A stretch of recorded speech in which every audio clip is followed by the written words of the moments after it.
Malam itu, udara di perkemahan Pramuka SMA Harapan Bangsa terasa berbeda dari biasanya.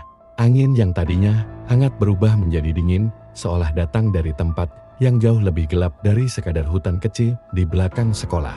Para peserta baru saja selesai upacara api unggun ketika kakak pembina mulai merapikan peralatan. Namun, beberapa siswa mengaku mendengar suara bisikan dari balik pepohonan, suara yang tak menyerupai hewan manapun. Di antara kerumunan, seorang siswi bernama Rani tampak gelisah. Ia terus menatap kegelapan di antara batang pohon mahoni. "Kak, ada yang manggil saya," katanya lirih. Pembina mengira ia hanya takut atau kelelahan, jadi tidak terlalu menghiraukannya. Tetapi ketika matanya menatap hutan, ia sendiri merasakan bulu kuduknya berdiri tanpa sebab. Saat jam menunjukkan pukul 11 malam, hujan gerimis mulai turun, membuat seluruh peserta masuk ke tenda masing-masing. Namun, beberapa menit kemudian, sebuah teriakan melengking pecah dari tenda bagian utara. Semua orang berlarian keluar, termasuk para pembina. Mereka menemukan seorang siswa laki-laki bernama Fikri menggeliat dengan mata terbelalak. Tubuhnya kaku seperti menahan sesuatu yang tidak terlihat.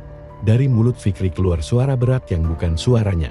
"Kalian tidak seharusnya di sini," katanya dengan nada yang membuat semua merinding. Suara itu terdengar seperti dua atau tiga orang berbicara sekaligus. Pembina panik dan mencoba menahan Fikri, tetapi tenaga remaja itu tiba-tiba berubah sangat kuat hingga 4 orang pun kesulitan memegangnya. Belum sempat menangani Fikri, tenda di seberangnya mendadak bergetar keras, seperti ada seseorang yang menghantam dari dalam. 2 siswi, Mira dan Sinta, keluar sambil menangis histeris. Mereka mengaku melihat bayangan hitam berdiri di ujung tenda mereka, menunduk dengan rambut menjuntai hingga tanah. Bayangan itu bergerak tanpa suara, tetapi denting gelang kaki seperti terus terdengar mengelilingi mereka.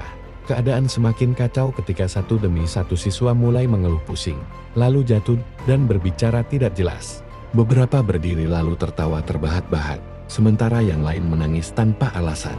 Suara mereka bercampur menjadi kekacauan yang membuat malam terasa seperti bukan lagi milik manusia. Para pembina akhirnya memanggil penjaga sekolah, Pak Arman, yang dikenal sering membantu saat ada kejadian aneh. Saat tiba, ia langsung merasakan sesuatu. "Kalian telah mengusik wilayah lama," katanya serius.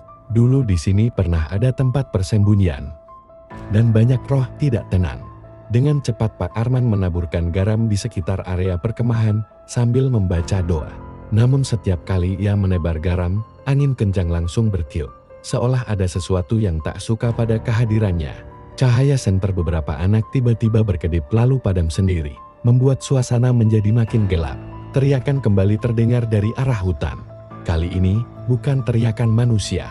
Suaranya panjang, serak, dan bergaung seperti keluar dari rongga yang sangat dalam. Para siswa yang masih sadar langsung bergandengan tangan. Sebagian menangis, sebagian berdoa keras-keras. Bahkan para pembina pun mulai kehilangan ketenangan. Setelah hampir 1 jam penuh kekacauan, perlahan suara-suara itu mereda, angin berhenti, hujan menghilang begitu saja, dan satu persatu siswa yang kerasukan mulai pingsan, seolah roh yang menguasai mereka pergi bersamaan.